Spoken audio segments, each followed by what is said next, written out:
आज सकल मराठा समाज नाशिक जिल्ह्याच्या वतीनं ह्या पत्रकार परिषदेचं आम्ही आयोजन केलेलं आहे।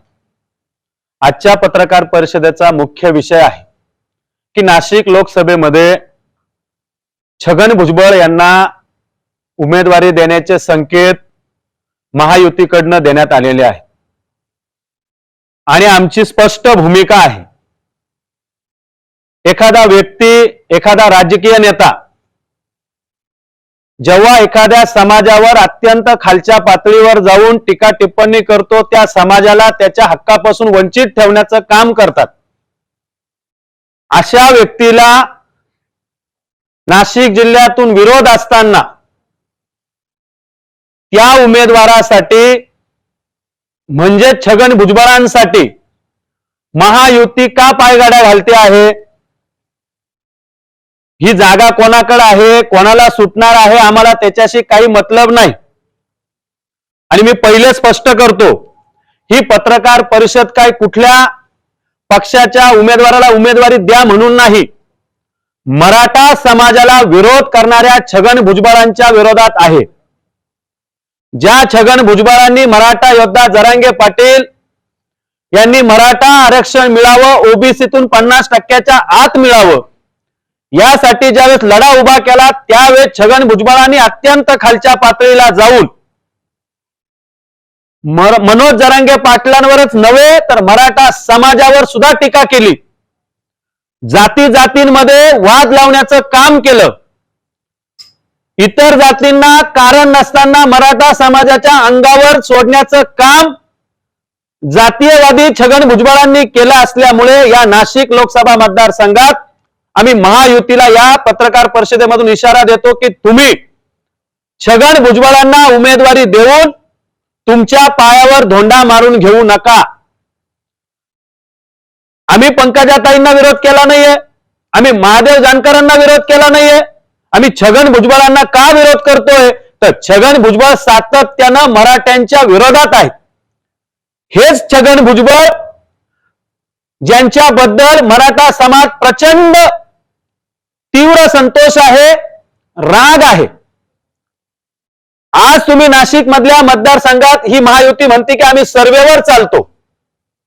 जर तुम्ही सर्वेवर चालता तर मराठा समाजात नव्हे तर इतर 12 बलुतेदार 18 पगड जातीतल्या लोकांना तुम्ही विचारा, ओपन विचारा, एकही माणूस म्हणणार नाही का छगन भुजबळांना उमेदवारी द्या, आम्ही त्यांना निवडून देऊ। त्या घटक पक्षातले नेते सुद्धा त्यांना स्वीकारायला तयार नसताना राज्याचे मुख्यमंत्री एकनाथ शिंदे, उपमुख्यमंत्री देवेंद्र फडणवीस, उपमुख्यमंत्री अजितदादा, तुम्ही हा घाट का धरलाय?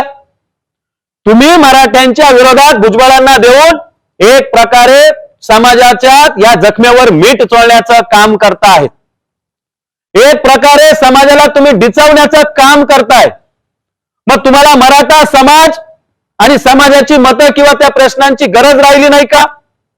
तुम्हाला जर मराठा समाजाविषयी कळवळा असेल तर तुम्ही भुजबळांना उमेदवारी देऊ नका, अन्यथा महाराष्ट्रातल्या 48 मतदारसंघात महायुतीच्या उमेदवारांना याचे परिणाम भोगावे लागतील आणि ते परिणाम तुम्हाला परवडणारे नसतील।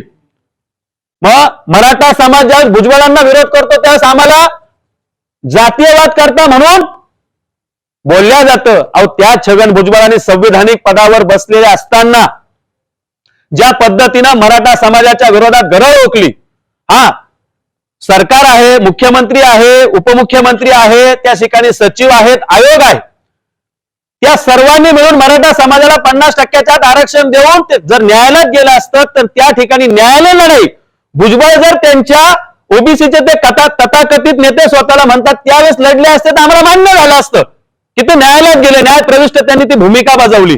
त्यांनी ते केलं नाही, त्यांनी रस्त्यावर उतरून मराठ्यांचे हातपाय तोडण्याची भाषा केली। त्यांच्या बरोबरच्या सहकार्यांनी मुंबईला जर मराठे आले तर अरबी समुद्रात बुडू, इतक्या खालच्या लेवलला जर एखादा राजकीय नेता बोलत असेल आणि त्याला जर उमेदवारी देत असाल तर नाशिक जिल्ह्यात भुजबळांना पाडल्याशिवाय, यापूर्वीही 2 मतदार निवडणुकीत 2 वेळा लोकसभेच्या निवडणुका झाल्यात, तुम्ही पाहिलं असेल, एकदा 2.25 लाखांनी एकदा 2.3 लाखांनी पडलेले भुजबळ हे निवडून येतील, ही जादुई शोध कुठल्या महायुतीतल्या नेत्यानं लावला त्यांनी आम्हाला स्पष्ट तरी करावं. आणि आता तर त्याच्या उलट आहेत. भुजबळांबद्दल प्रचंड रोष असताना तुम्हाला ओबीसी चेहरा द्यायचा आहे ना, मग तुमच्याकडे देवयानी फरांदे आहेत, तुमच्याकडे लक्ष्मण सावजी आहेत, तुमच्याकडे शिंदे गटात सुद्धा ओबीसीचे चेहरे आहेत, राष्ट्रवादीकडे सुद्धा अजितदादांच्या ओबीसीचे चेहरे आहेत. तुम्ही त्यांना द्या. आमचा दुसऱ्या कोणत्याही व्यक्तीला विरोध नाहीये. आमचा छगन भुजबळांना विरोध आहे, लक्षात घ्या. कारण ते छगन भुजबळ हे मराठा समाजाच्या विरोधात असतात, म्हणून आम्ही त्यांच्या विरोधात भूमिका घेतलेली आहे. आणि या ठिकाणी तुम्हीच सांगितलं होतं की मराठा समाजाच्या भूमिकेशी महायुती समरस आहे, मराठा समाजाच्या प्रश्नांबद्दल महायुतीला जाण आहे. मग ही तुमची जाण आहे का? आमच्या जखमेवर मीठ चोळण्यासाठी आमच्या बोकांडी तुम्ही छगन भुजबळांना उमेदवारी देऊन तुम्ही मराठा समाजाला ललकारताय का? मराठा समाजाचा अंत पाहताय का? की तुम्हाला मराठा समाजाशी काही देणं घेणंच नाही, हे स्पष्ट करावं. छगन भुजबळांना उमेदवारी देऊ नये ही आमची सकल मराठा समाजाची, वैयक्तिक नाही तर सगळ्या समाजाची भूमिका आहे की छगन भुजबळांना या मतदारसंघात उमेदवारी देऊ नका, अन्यथा याचे परिणाम महायुतीला भोगावे लागतील. छगन भुजबळांना नाशिकमधून जर तिकीट दिलं तर मी स्वतः उमेदवारी करणार आहे. मी पहिले स्पष्ट केलेलं आहे की छगन भुजबळ जर लढले तर मी स्वतः निवडणूक लढेल या ठिकाणाहून. त्याच्यामुळं आम्ही उलट सांगतोय की त्यांना उमेदवारी देऊ नका. जर मला तशी इच्छा असती तर मी म्हटलं असं भुजबळांना उमेदवारी द्या, मला निवडणूक लढता येईल. पण आमच्या डोक्यात ते राजकीय किडे नाहीत, लक्षात घ्या.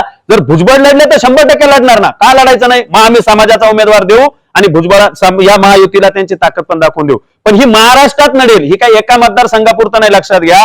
48 मतदारसंघात महायुतीच्या विरोधात हे वातावरण तयार होईल जर त्यांनी भुजबळांना उमेदवारी दिली. आणि ते भुजबळ इच्छुक पण नव्हते ना, तुम्ही बळजबरी त्यांना घोड्यावर चढताय असं सगळं चित्र दिसतंय.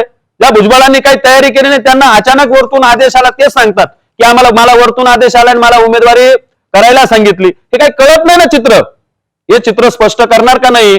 तुम्ही त्यांना उमेदवारी देऊ नका, हा आमचा स्पष्ट या ठिकाणाहून आजही ठाम भूमिका आहे आणि उद्या पण तीच भूमिका राहणार. आम्ही जरांगे पाटलांशी नक्कीच याबाबत चर्चा करू की जर भुजबळांना उमेदवारी दिली तर त्यांनी ऑलरेडी पहिलेच सांगितलेलं आहे की तुम्हाला कोणाला पाडायचं तुम्ही ठरवून घ्या. ज्या त्या लेवलला, ज्या त्या मतदारसंघात जी काही परिस्थिती असेल त्या परिस्थितीनुसार तुम्ही निर्णय घ्या.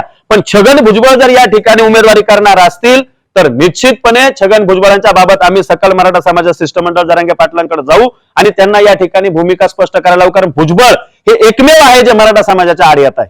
100% वाढेल. आज तर तुम्हाला सांगतो आम्ही 2-3 समाज, प्रामुख्यानं मराठा समाज या मतदारसंघात सगळ्यात मोठा समाज आहे. आदिवासी समाज 2 नंबरला आहे. ब्राह्मण समाजाची सुद्धा संख्या लक्षणीय या मतदारसंघात आहे. मग एवढा सगळा विरोध असताना येणाऱ्या काळामध्ये ज्या ज्या घटकांना त्यांनी, आता न्हावी समाजाने ज्यावेळेस त्यांनी स्टेटमेंट केलं, तुम्ही सगळ्यांनी मीडियानेच दाखवलेलं आहे काय भूमिका आहे त्या समाजाची. भुजबळांच्या विरोधातच भूमिका आहे. तुम्ही त्यांच्या शेजारचे दोघांचे मतदारसंघ आहेत, एक आमदार आहेत त्या ठिकाणी आणि भुजबळ साहेब पण आमदार आहेत. त्या दोघांचे वाद सुरस होत आहेत ना. म्हणजे भुजबळांबरोबर ओबीसी आहेत हे कोणी सांगतं? अजिबात नाही. मराठा समाज ओबीसी हा एक संघ आहे. आम्ही तळागाळातील समाज बांधव एकमेकांसोबत आहोत. आमच्यामध्ये कुठलेही वाद नाही आणि मराठा क्रांती मोर्चाचा कुठल्या जातीला, कुठल्या धर्माला विरोध नाही. तो वैयक्तिक छगन भुजबळांना विरोध आहे. बाकी भुजबळांच्या जातीला नाही, भुजबळांच्या ओबीसीतले कुठल्या घटकाला नाहीये. तर भुजबळांना आमचा विरोध आहे. प्रेस फक्त भुजबळांना उमेदवारी देऊ नये एवढ्यासाठी आहे. एनसीएन न्यूज साठी प्रतिनिधी रोहन दानी, नाशिक.